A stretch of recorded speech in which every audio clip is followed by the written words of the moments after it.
Hi everyone. Thank you for joining me today and all of us here at ACES. My name is Madison Plunkert and I'm a naturalist here at the Aspen Center for Environmental Studies. Naturalist Nights is a 10-week free speaker series in the Roaring Fork Valley hosted by a partnership between Wilderness Workshop, ACES, and the Roaring Fork Audubon. Talks are hosted each week through early March in Carbondale at 6 p.m. on Wednesdays and here at ACES at 6 p.m. on Thursdays. We encourage you to check out the displays and the literature on the tables out front where you signed in.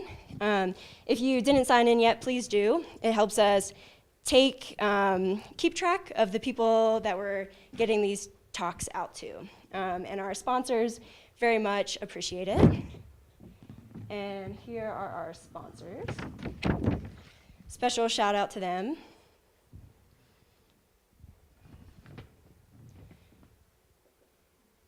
And a shout out to the Aspen Square Hotel. These businesses provide financial and in-kind donations which cover travel expenses for our speakers and the cost of having Grassroots TV video the presentations making Naturalist Nights possible. So thank you to Grassroots TV. They air our presentations on Channel 12 Up Valley and Channel 82 Down Valley. Videos will also be available on our websites and social media feeds in the coming week. We also live stream each of the Naturalist Night speakers on Wednesday or Thursday evening, both Wilderness Workshops and ACES Facebook pages, so make sure to check them out. If you are an educator, you can continue your education through a certificate by coming to our presentations, and you get an hour for each of those presentations. There's no minimum necessary, but you can get up to 10 hours, so be sure to sign in for that. And jumping ahead to next week, we will have Van K. Graham from Colorado Parks and Wildlife with his talks about the greater sandhill cranes in Colorado's high country.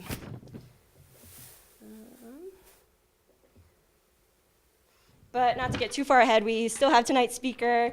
I would like to introduce Kat Bernier. As an enthusiastic naturalist and wildlife field research biologist, Kat Bernier has worked with Colorado Parks and Wildlife for the past 7 years. The majority of her work has been in the Alpine, collecting data and answering questions about the White-Tailed Ptarmigan under the guidance of Amy Seglund, Species Conservation Coordinator for the state. While not on the job working to conserve wildlife, she loves exploring wild lands, backpacking, wildlife watching, and all forms of skiing in the US and internationally. It's an honor to welcome Kat, and thank you. Okay. There it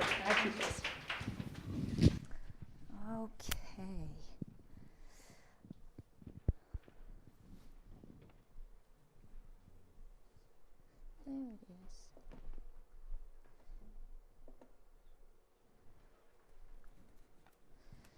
Okay, thank you for the introduction. Additionally, to my biography, in conjunction with Colorado Parks and Wildlife and University of California at Santa Cruz, I will begin a master's program in conservation next year. I'm pretty excited about that. And it will be on another alpine species, the brown-capped rosy finch. So maybe I can come and talk to you guys about that sometime in the future. As the biography said, my supervisor, Amy Seglund, she was the primary research biologist on this 7-year project. She wasn't able to make it here this evening, so she gave me the honor of giving the talk in her absence. I will present this in 2 different parts. The first half of the presentation will be kind of a natural and life history of white-tailed ptarmigan. The second half will kind of outline the Colorado Parks and Wildlife project and findings for the 7 years of our study. So I'd like to begin. I'm sure you all know what the Alpine is. I'm sure you've all been there.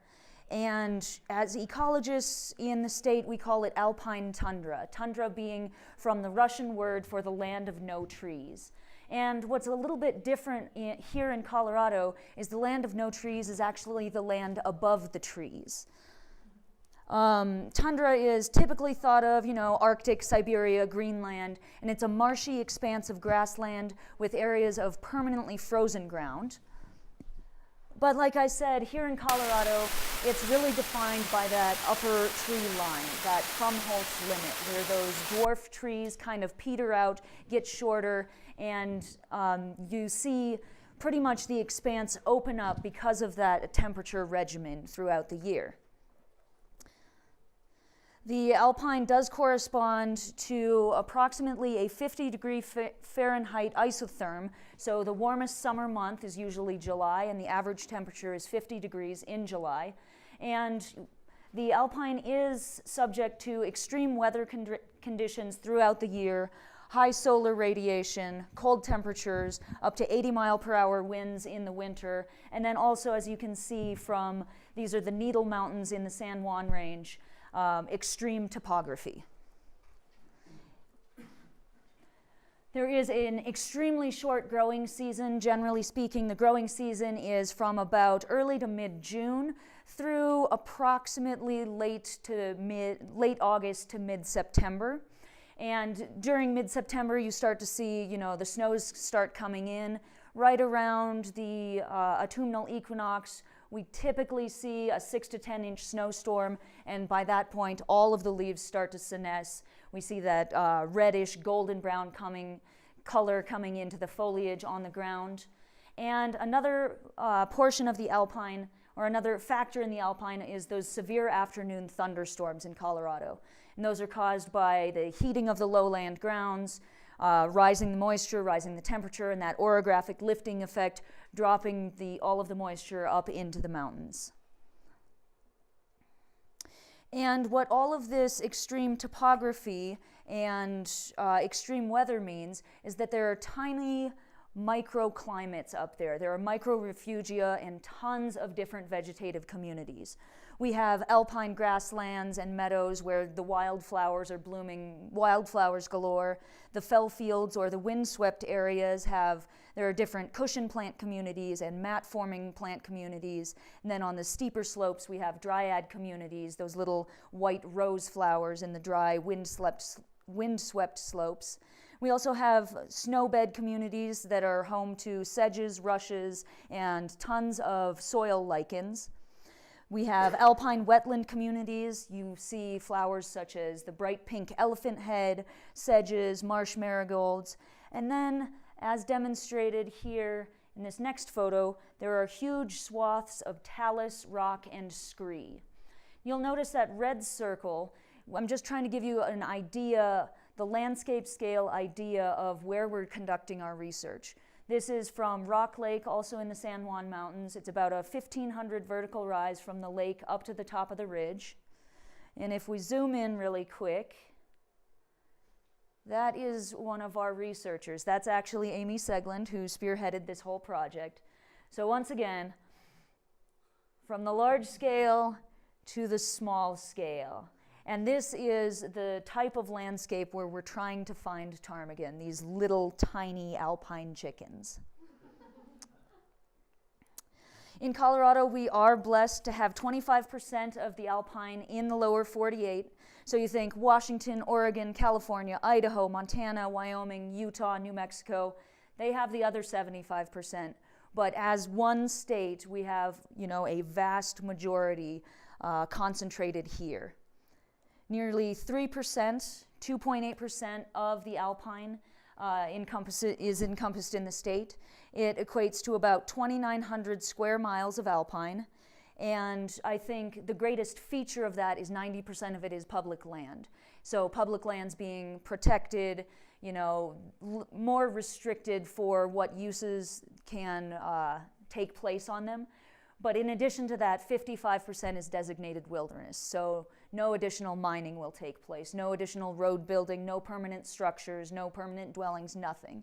So for the plants and animals that live in those wilderness areas, that's an added measure of protection that we're really excited about.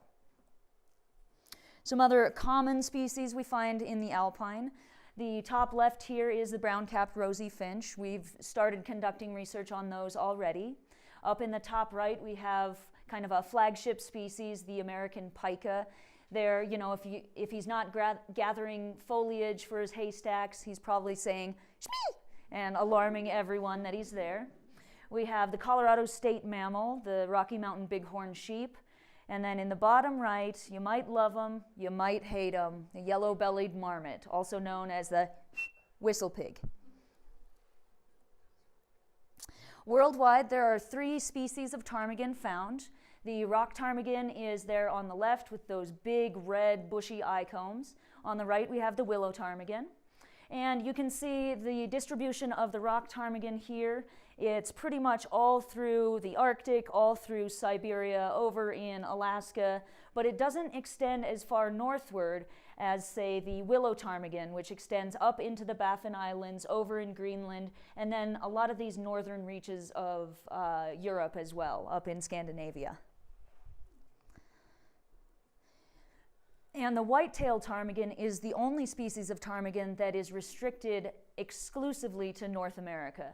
You can see all the way from Alaska down through the Yukon, down through British Columbia, parts of Alberta, and then little pockets coming down following the Rocky Mountain chain all the way down to portions of New Mexico.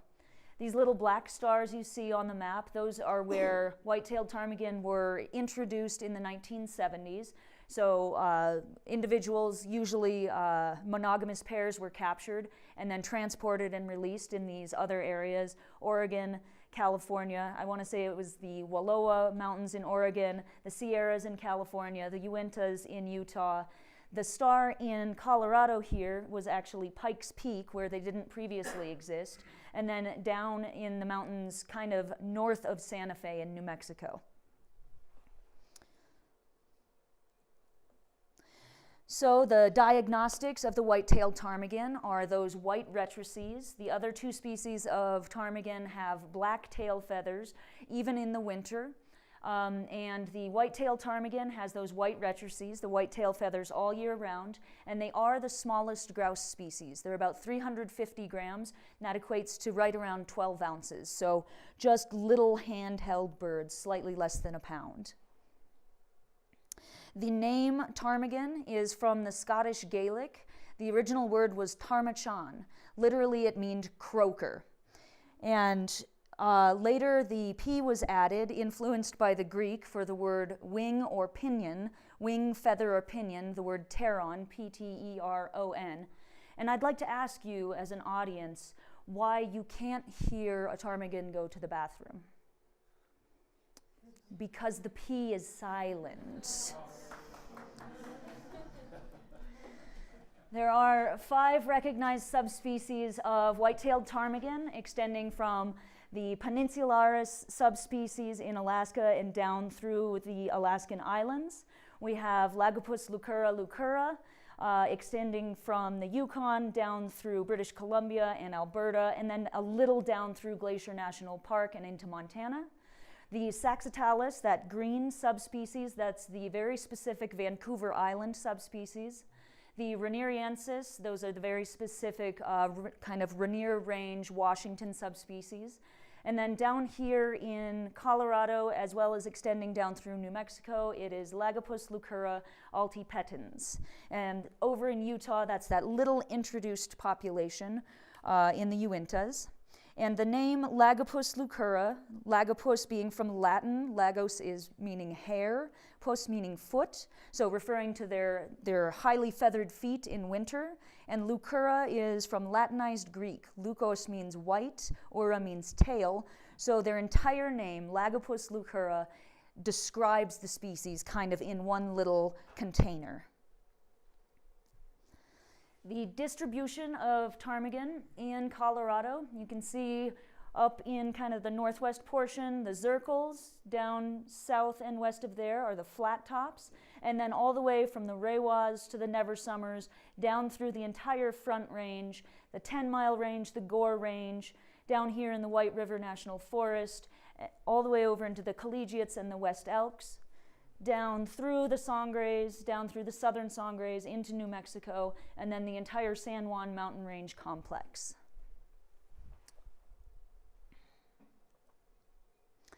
Now a little life history about white-tailed ptarmigan, and I'll kind of go through the annual cycle for white-tailed ptarmigan.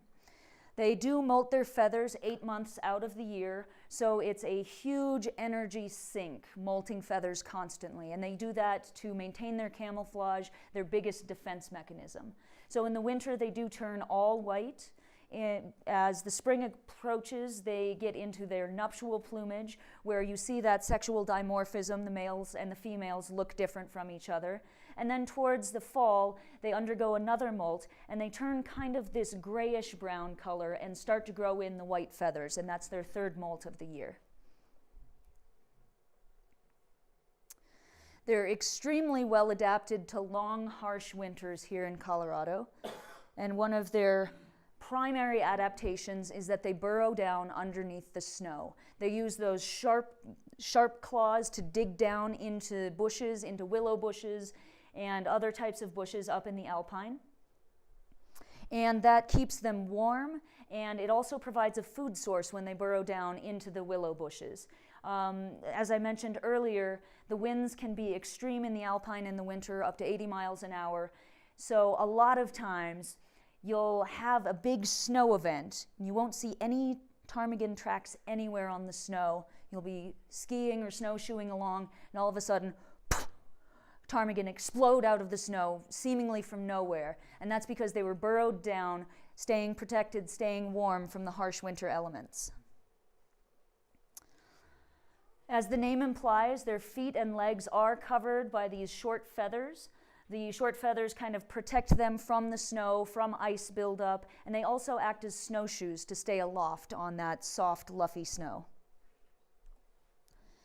Their winter diet consists of nutritious buds and twigs of willow bushes. And like I was mentioning, they burrow down. It's very typical to burrow down into their food source. They rest up to 80% of the day, and they nibble on twigs and buds the other 20% of the time.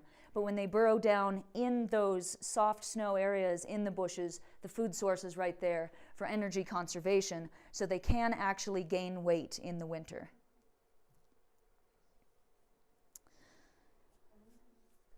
The master of camouflage. You may be hiking in the Alpine and 3 feet away from a ptarmigan, and you would be none the wiser. Has everyone in the room seen a white-tailed ptarmigan in the Alpine? Excellent. You all must have extremely good eyes. Only when they burst out in front of the scare. Exactly, only when they pop up. So you may wonder, as researchers, how are we trying to find them? How are we trying to estimate abundance? How are we going about this in such an extensive habitat? And I'll zoom in. There is a ptarmigan in this picture. I couldn't find it. But if we zoom in, maybe we can see it in the fog. Maybe we might need to zoom in just a skosh more. There it is. Almost perfectly blended in with the background. So, when we're training new field technicians every year, we like to play a little game called How Many Ptarmigan Are in This Picture? Do we have any guesses? 3. All right. You all nailed it. For anyone that didn't see all 3, we have one here, one here, one here. But I'm going to make the game a little bit harder. How many ptarmigan do you see in this picture?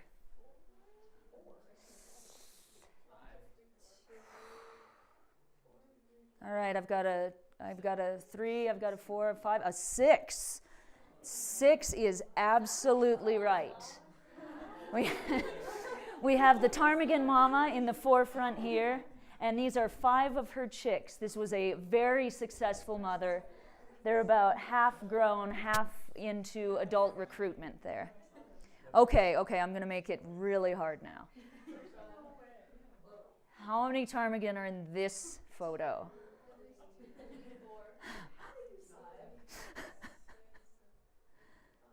6. Okay, we've got a 6. Any others? We've got 7. How about 10? And I can tell you this is from Ice Lake in the San Juan Mountains. I took this photo just after sunrise.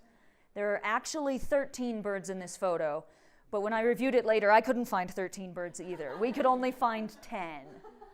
So they are masters of camouflage. They're extremely cryptic. Their biggest defense is to not fly. Their biggest defense is to just hunker down and sit still.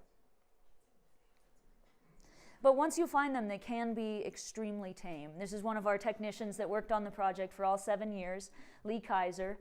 And this is at Rocky Mountain National Park. And this, you can see their banded pair. Little leg bands there and there. And you can almost reach out and touch them. There he is again. There are 3 ptarmigan in this picture. I won't torture you anymore. Let's see, where are they though? There's one there, and to the right. I can't even see it from here.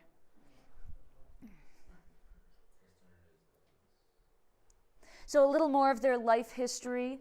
Unlike other bird species that may have a northern and southern migration, you know, moving to the north to breed and then down to Mexico or the Bahamas or Central America in winter for a warm winter, these guys actually just migrate about 1,500 feet from upslope to downslope.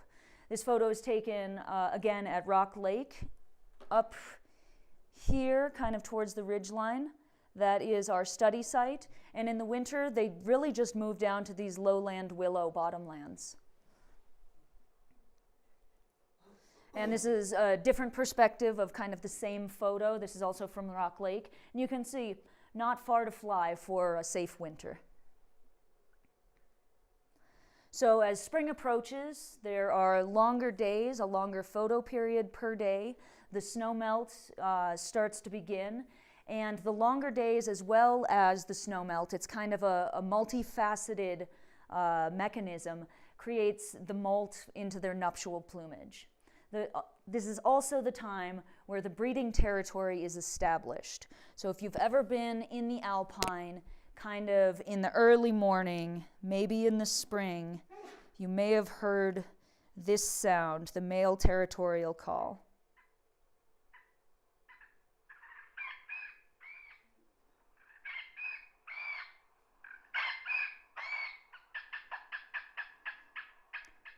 And that's a very, very characteristic thing to hear up in the Alpine. And that's a male potentially flying, protecting his territory, and also protecting his female. So they do molt into this sexually dimorphic nuptial plumage. You can see the male up here. The male is a more cinnamon rusty brown on the back, and he does retain the white belly feathers all year. The females are more of this golden barred brown, and they do have that golden barring all throughout the belly feathers, so that's one of the diagnostic characteristics. And you would think, a lot of grouse species, the males have an eye comb, a very pronounced eye comb that they flash during mating, but that's actually not a diagnostic characteristic between the males and females in ptarmigan. As you can see, the female here, she's slightly alarmed, also has that little red eye comb. The males will generally have a much larger one, and they're more suspect to flashing it, but the females also have one, so that's not, it's not set in stone for telling the males from the females. There we have another mated pair, the male flashing his eye comb on the left, and the female kind of raising her crown in alarm on the right. She's running away from us. There we have another mated pair. They are considered a mostly monogamous species, and we typically saw, it was very common to see mated pairs going back to the same mates year after year, same territories, same areas, same nesting grounds, same everything. We actually had a pair up at our Mount Yale site, one of my favorite mated pairs that we tracked around for years, and we named all of our birds because naming them with numbers, we couldn't remember anything. So Derek and Jackie up at Mount Yale.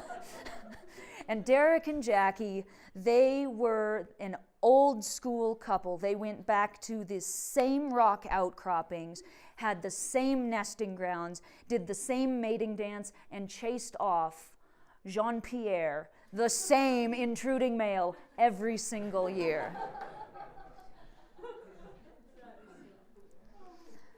So on to nesting. This is another one of our radio-collared birds. This is, some of you may or may not recognize this. It's taken from Independence Pass. We had a site up there for 7 years of our study. And this little bird, very successful mother, her name was Liz. You can see her sitting on her nest of 5 eggs. They do incubate their eggs for between 22 and 24 days. 24 days is pretty average for their hatch.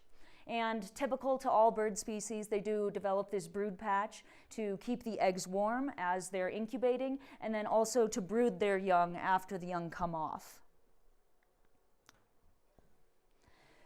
So, the interesting thing about this photo, you'll notice the very shallow nest bowl. Generally, ptarmigan just dig out with their claw a little shallow depression in the ground, and they'll line it with a few twigs and some soft grasses, maybe a few feathers, but really nothing very fancy.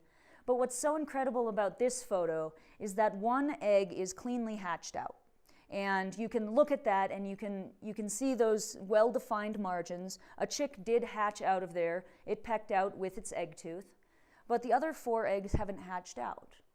And what's so curious about that is that's very rare. Our egg viability from counted eggs was extremely high. It was about 95%. But these 4 eggs have not hatched. So the researcher that found this nest came upon it mid-hatch. So there was one chick and mama probably 6 feet away just waiting for the other chicks to come out. The hatch does, all of the eggs are laid between 24 and 36 hours apart. And she does lay eggs for about a 7-day period before she sits down and starts incubating them. And they do amazingly all come off pretty much at within the same 24-hour period. So on to brood rearing.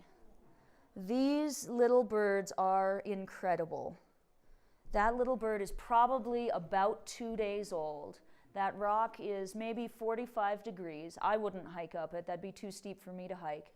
And they are a very precocial species. They hit the ground running. So as you can see, probably 2 days old, just scrambling right up this slope, no problem. They're born fully with feathers, and their intestines are ready to accept insects and food right away. They do grow, here's a photo of a mama hen. You can see her wings are kind of bushed out a little bit, and she's sitting on 6 little ptarmigan chicks, brooding them, keeping them protected from predators, from strong winds, from hailstorms, and from cold nighttime temperatures. Ptarmigan chicks grow extremely fast. They grow their first 8 primaries. They're little gray primaries within the first 7 to 10 days of life, and they can fly at about 1 week old. After about 2 weeks, they'll molt those first gray 8 primaries out, and they'll grow in 10 permanent white primaries, which they'll molt out again after 1 year. This chick is probably about 6 weeks old. You can see the mama hen down on the right and the chick up here in the top left, and even at 6 weeks old, they're almost full size. They're probably about 3/4 of full size. And again, kind of flocking up and sticking together. And one of the mechanisms that the mother hens use to keep the brood tight, keep everyone together, is the chicks will cry out a distress call. And the mother will often respond. She has different vocalizations, but is often what she'll say in response. And she has different variations of that for come back to me or hunker down, there's an avian predator, or other variations indicating what the chicks should do to kind of stay tight as a family group. The summer diet for adults consists of forbs and grasses, alpine avens, those little yellow flowers you can see, American bistort, they kind of look like little cotton Q-tips. They also eat a lot of sedge, rush, and grass seed heads, as well as other flowers and plants. The little chicklings, for the first week of life, they're pretty much exclusively restricted to insects for that rich protein source. And as their large intestine elongates after 1 week, they start switching over to more of a plant-based diet. They'll eat insects kind of for the first 2, 3, 4 weeks, and then after that they'll switch completely over to an adult diet. So after the chicks get big, late summer, those leaves are starting to senesce, everything's turning reddish and golden brown. It's time to join a flock. Everyone group up and molt their feathers again. There's an example of kind of the fall plumage, turning into that more of that mottled grayish brown and kind of blending in again, camouflaging with the background. And at this time also, a lot of the birds start molting some white feathers into that mix. And at this time, you'll see later we had some birds that we didn't know the sex. It was probably at this time of year because you can no longer tell the males from the females. So that's the kind of life and natural history portion. I'm going to move into the Colorado Parks and Wildlife, what we did for the last 7 years looking at these guys. The whole premise of the project is that there was a proposal to the U.S. Fish and Wildlife Service to list these guys under the Endangered Species Act. Because so little information had been collected in the last 30 years in the state of Colorado, my supervisor, Amy Seglund, put together first an occupancy study and then an abundance and population study looking at these guys. We did identify five key threats that threaten the viability and longevity of the species, climate change kind of being the big looming nasty one that we have through personal actions some control over, but on a large scale less control over. That will be more of something we have to manage rather than mitigate. Hunting is definitely something we have control over. Mining, historically, Colorado is a mining state. There are mine wreckage and mining buildings, mine tailing piles all throughout the state. There was a study that came out about cadmium and plants uptaking cadmium. Animals that eat the plants with high levels of cadmium are suspect to developing brittle bone disease. So that's something in mine cleanup we could address and think about. One big one that we saw throughout the years of our study is increased recreation in the Alpine. And I'll talk about that a little bit later. And then also one of the threats is domestic sheep grazing. There are a lot of allotments from the Forest Service and the BLM for domestic sheep grazing in the Alpine, and those permits have been decreasing over the years, but it's still something that we identified as a threat and we need to continue thinking about. So the objectives of our study were to evaluate the distribution, evaluate the genetic diversity and connectivity between subpopulations, and assess the population size statewide and the demographic parameters. And just one side note, one interesting fact about this photo here is you can see both birds have their eyes slightly cocked towards the sky, and that's a very characteristic head position when there's an avian predator flying over. And their biggest defense is not to fly, it's to hunker down and to camouflage. So if you ever see a ptarmigan cocking its head to the eye, it's probably detecting an avian predator, and it'll probably just melt back into the rocks soon after. So in 2011, we put together an occupancy sampling project. We had very large plots. We modeled the habitat with a predicted range model, and we selected 50% suitable habitat based on that range model. We randomly selected plots throughout the state, and we did sample the plots 2 times just to make sure we caught everything there was to catch, and also to determine our probability of detection. And we used those playbacks that I've played both of them for you. I won't pierce your eardrums a second time, but we did use those playbacks to assist us in the detection.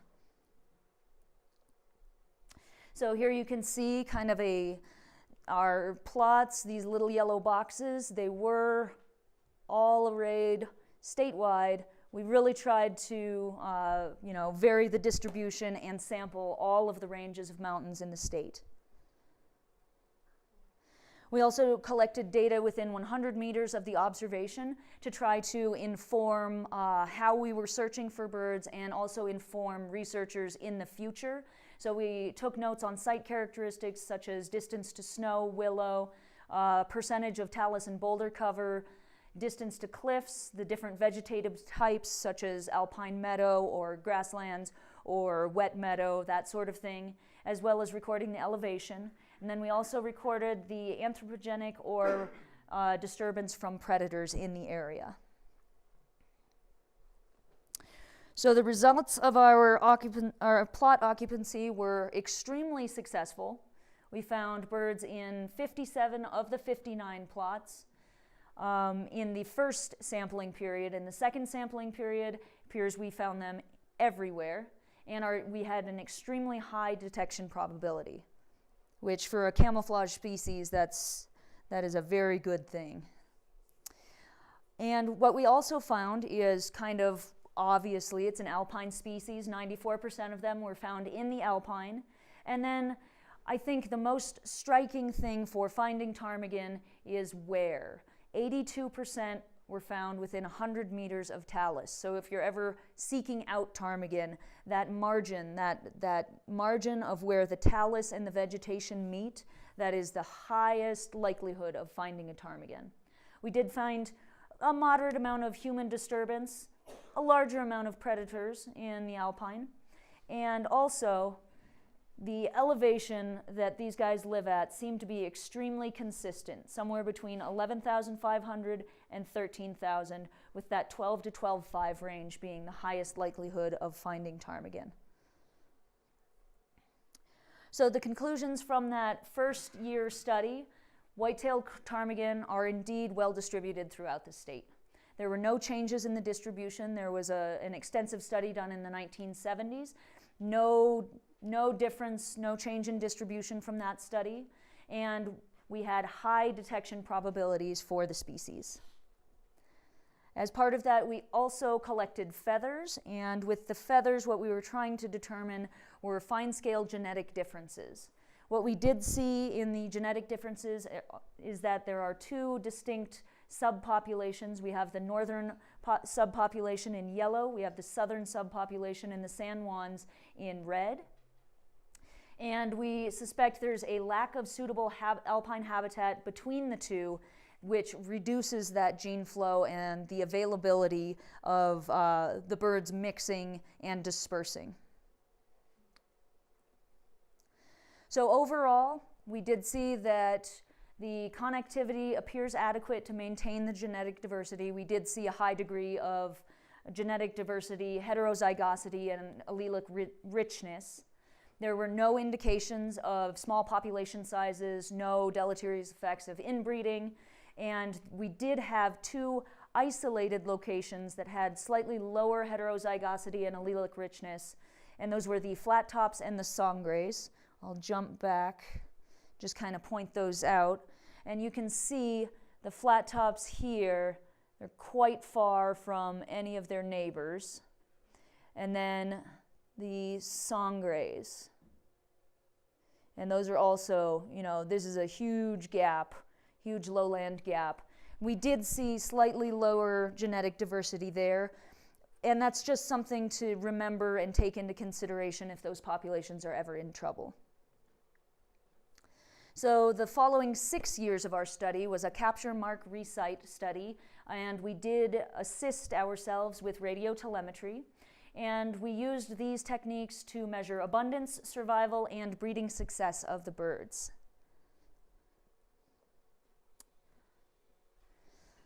So we had 6 total survey sites. We did separate them, 3 in the north and 3 in the south, so we were kind of sampling equally between those two different subpopulations. And we had 3 different survey periods per year. We had the mating or breeding period kind of in June and early July, the brood rearing period being late July into kind of mid-August, and then the fall molt and flock up period about mid-August through mid to late September. our field methods, we got to capture tons of birds. How we did this was, you can see that this tech has a 15-foot pole, has a tiny noose loop to slip over the head on the very end of it. What you do is you sneak up as best as you can and loop it over the bird's head and pull it in as fast as you can, subdue the wings, and slip the noose off the head, which leads into each bird got unique band identification. This one is from our Byers Peak site up off of Berthoud Pass. That's our Broncos bird. And every single bird we banded had a different either color band combination, or in the later years of the study, we had color bands with numbers on them. So every single individual was identifiable. Over the course of 6 years, we captured 637 birds and marked them. We had slightly fewer females, slightly more males. We had 11 unknowns. Those were probably captured in the fall. We had no idea how to sex them. And on a select number of individuals, we put radio collars on that we could track them around. And we used the radio telemetry to determine movement and survival, the nest and the brood success. And as you can see, we used handheld receivers with these Yagi 3 antennas. And I want to say we had more than 2,900 on-the-ground visual detections and nest locations for birds. And then in the winter, or if the birds moved off of our study site, we utilized one of the state resources. We have airplanes in the 4 regions of the state, and we did utilize the airplane for winter locations or if they moved off our study sites. So we used the Mark Resite to inform the abundance and the population numbers, and we used telemetry to inform the demographics.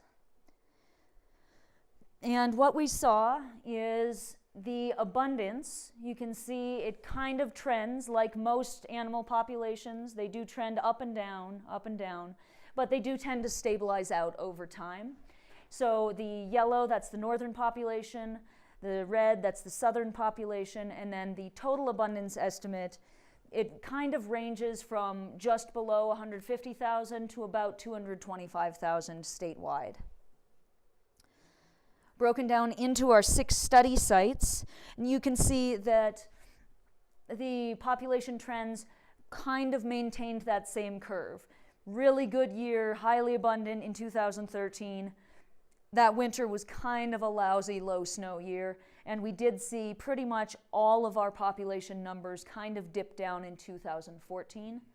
And all of them follow that same population trend over time, but you'll notice that this one site, Ophir, did not follow the same trend. We saw decreasing numbers over every single year of our study, and we suspect that it may be due to recreation in the Alpine.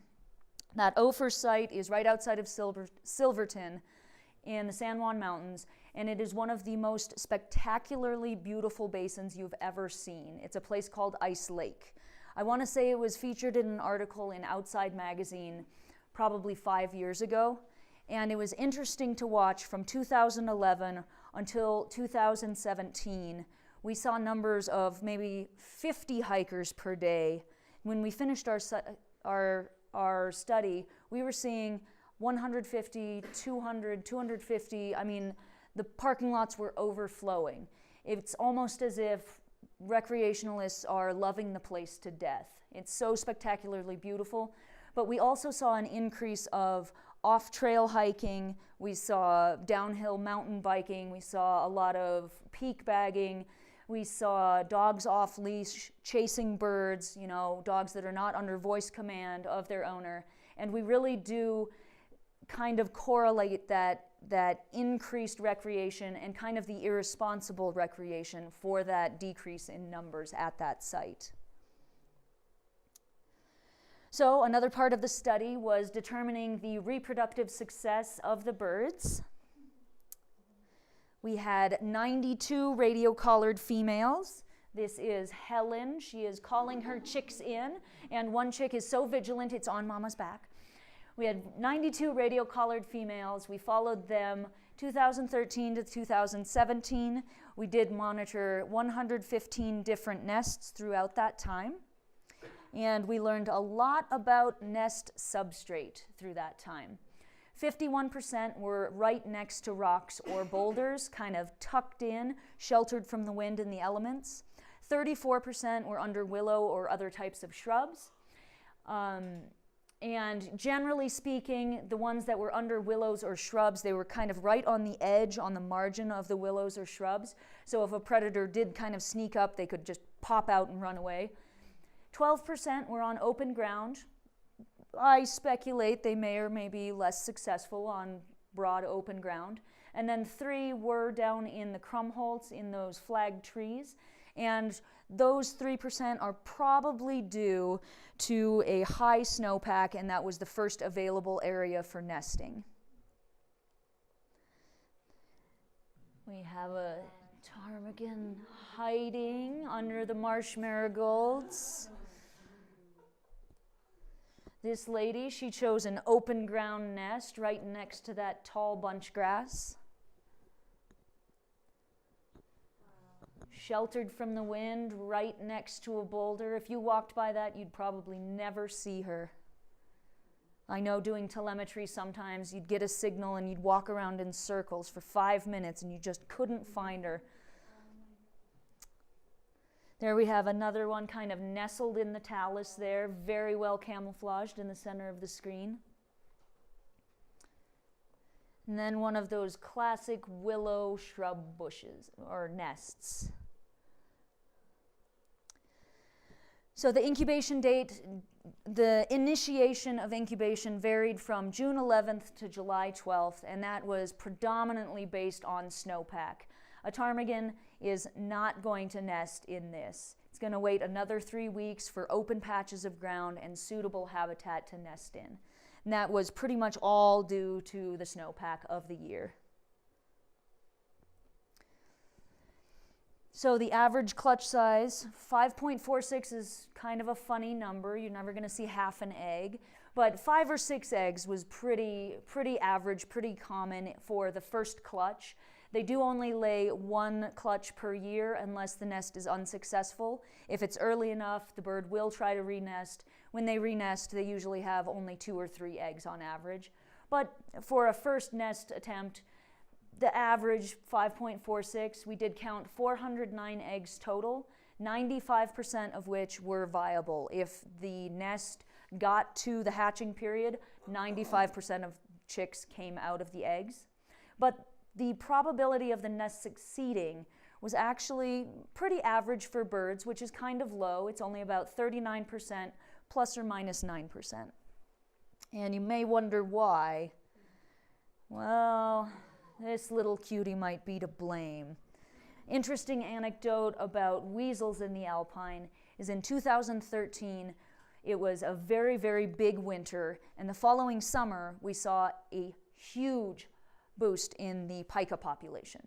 I mean, there were pika everywhere. You couldn't even take 5 steps without practically kicking one. Now the next year, in 2014, that was kind of that low population year for white-tailed ptarmigan, but we saw a ton of weasels in the Alpine.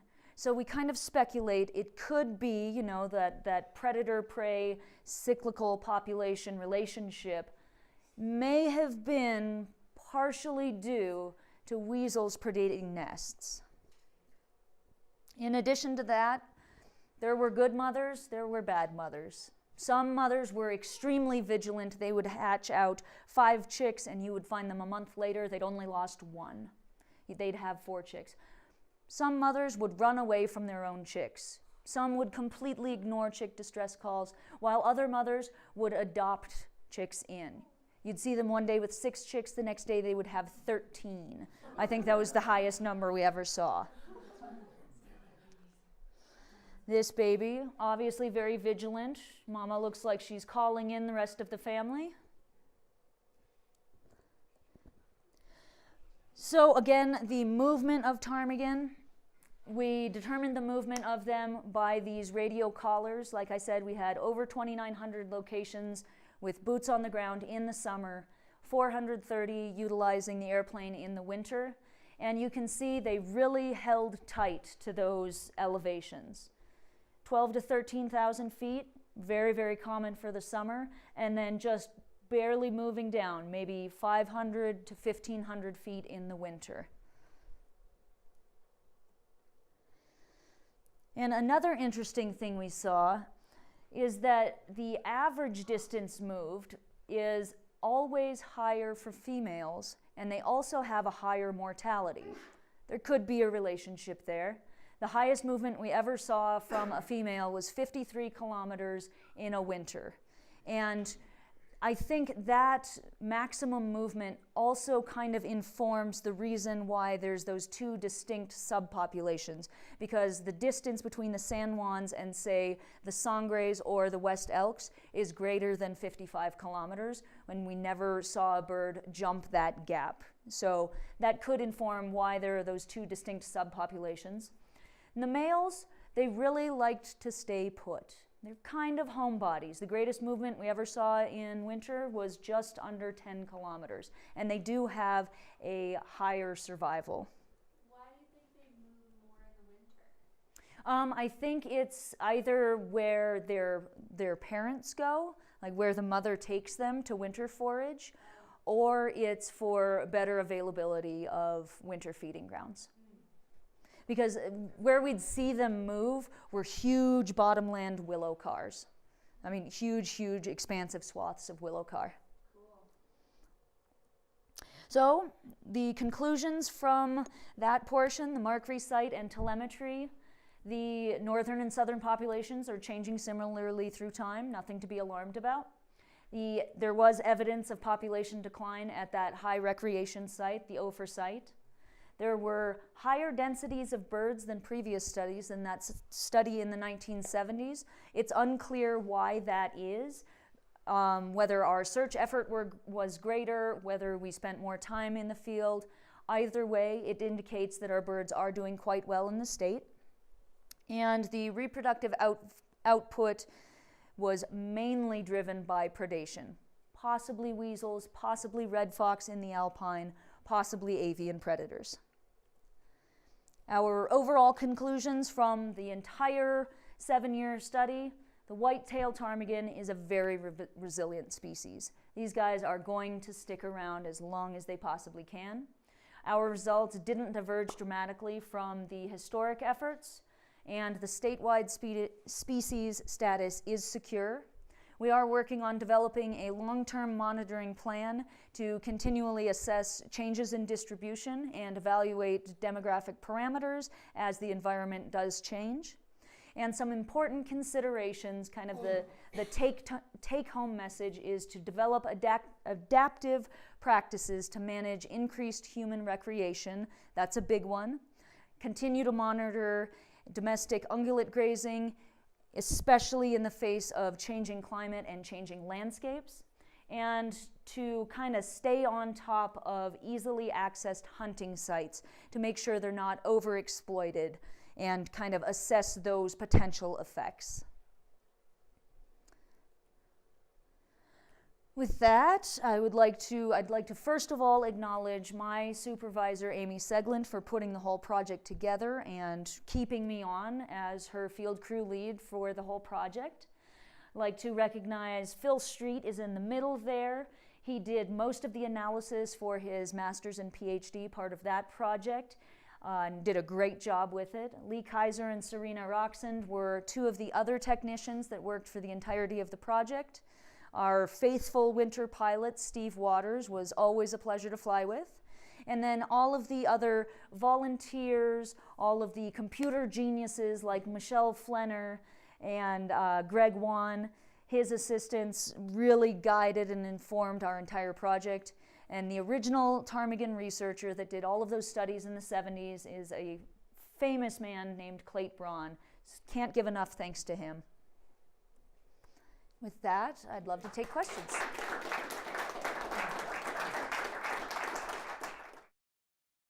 I'm going to pass around this microphone. Just make sure that you have it close to your chin, the way I have it, and just raise your hand and I'll give you the microphone.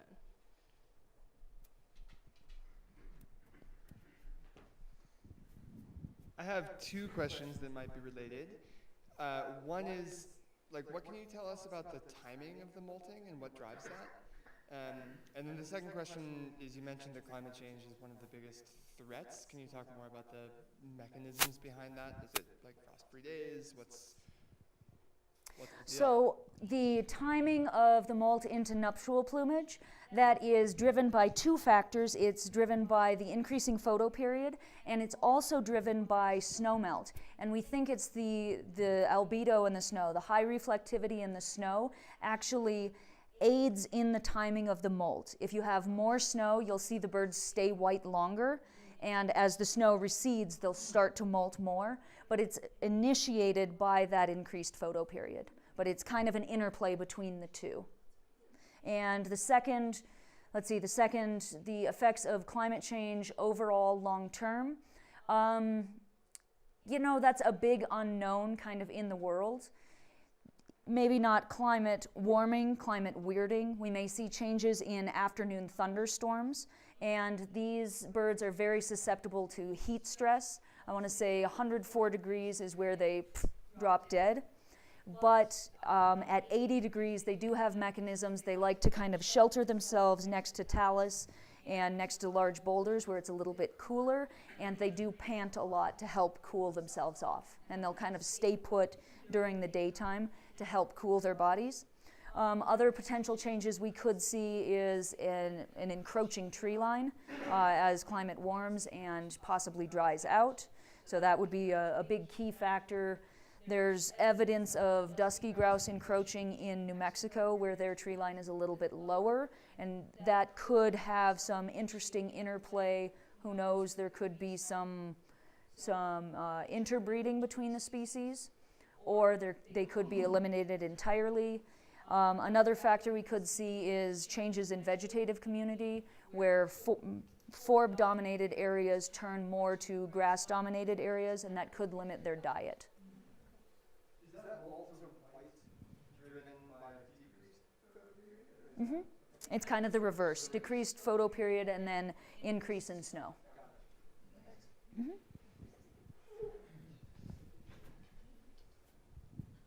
You mentioned hunting. How much hunting? I've been in Colorado almost all my life, and I've seen folks out hunting for grouse lower down, in the trees. But never have I seen anybody hunting for ptarmigan. Is there a very limited amount of hunting that goes on? How much hunting is there, and what's the time of year that's done? I want to say I know there are two different hunting periods. There's one period that's in September. I believe it's a 2-week season. I may be incorrect. It may be a 3-week season. There's a second season in October. That's generally to try and collect a white bird. And from what I've heard, I have a couple of friends that are upland game enthusiasts. They're not really a sporting species.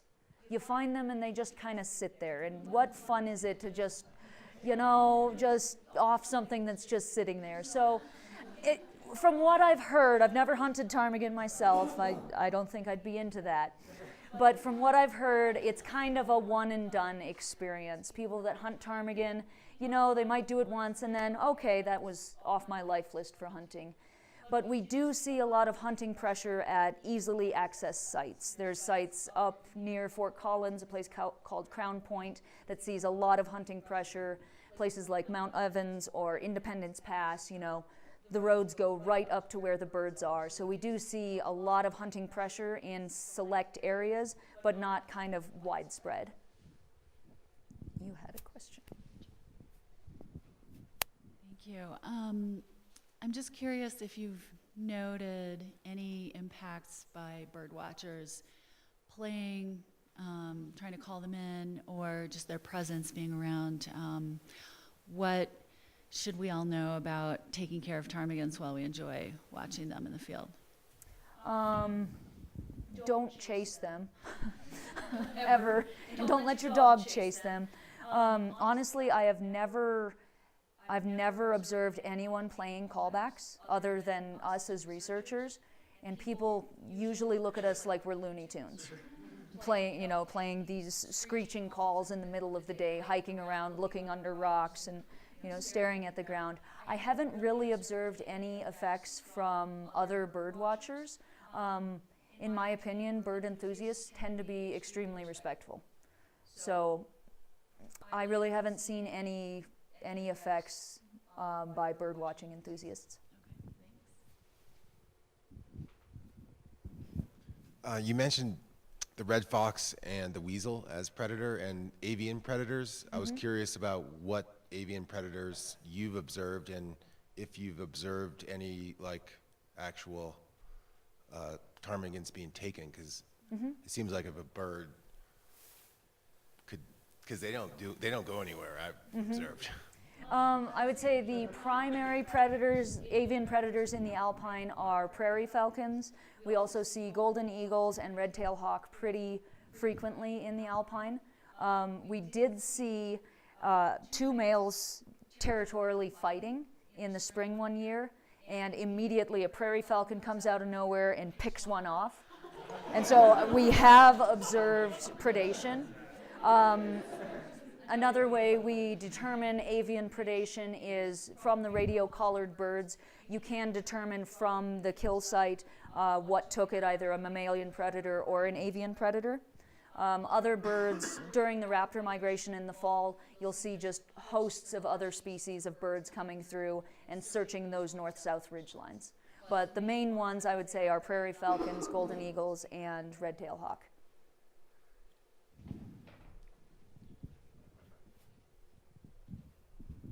Are they at all affected by parasites? We saw very, very low parasites on their feathers. Probably out of our 637 birds, I think we recorded maybe 20 that had parasites. They're not suspect parasites hardly at all, which is really nice handling so many birds. All right, any other questions? Well, thanks. You may have mentioned this and I might have missed it, but life expectancy? So the oldest recorded ptarmigan is 12 years old from a previous study. The oldest I ever saw was a 4-leg band bird, which indicates to me it was banded in 2012, our first year of leg banding. And my partner and I were hiking up at Ice Lake this year, and we found a 4-banded bird. So the oldest I've seen is 7, but the oldest recorded is 12.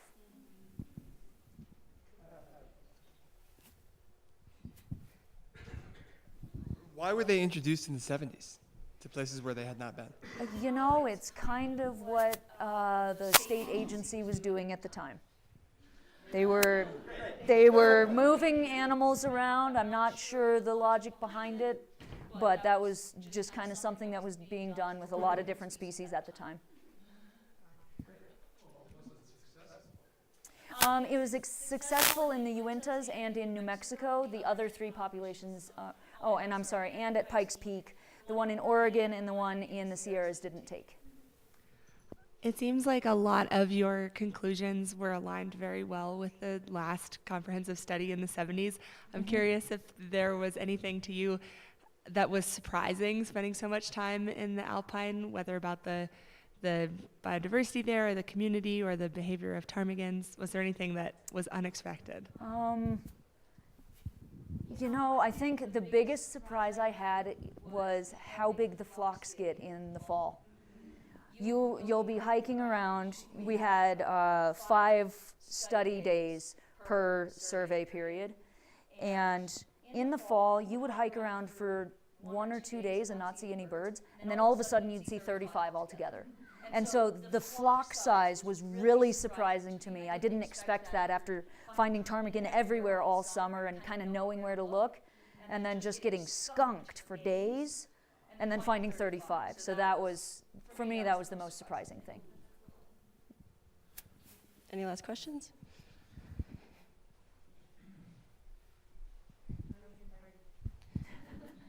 Last question for me at least. You've got a huge amount of terrain there in that picture. At 12 to 13,000 feet. Uh-huh. In order to establish or maybe guesstimate the number of birds in the state, did you actually look at a topographic map and calculate how much of the whole area in Colorado is at 12 to 13,000 feet? And then Yes. from your studies, try to figure out how many birds per square kilometer there was? Is that how it was So done? I'm gonna jump back to a slide really quick. And it's pretty early on. It's the predicted range map.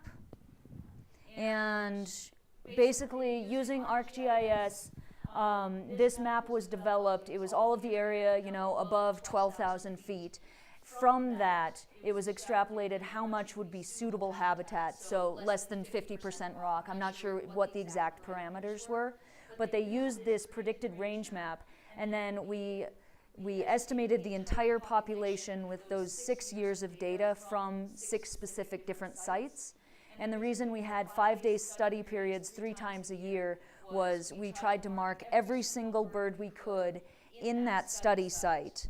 And generally speaking, by the end of our 5-day periods, we would only find maybe 1, maybe 2 birds that we just couldn't capture. And in addition to that, we informed how the birds were moving with that radio telemetry. So we could estimate how much the birds were moving on and off the sites and potentially how many birds we were missing. So we kind of put all of those numbers and all those pieces of the puzzle together in order to come up with this statewide estimation. Great. Can we give another round of applause for Kat, please?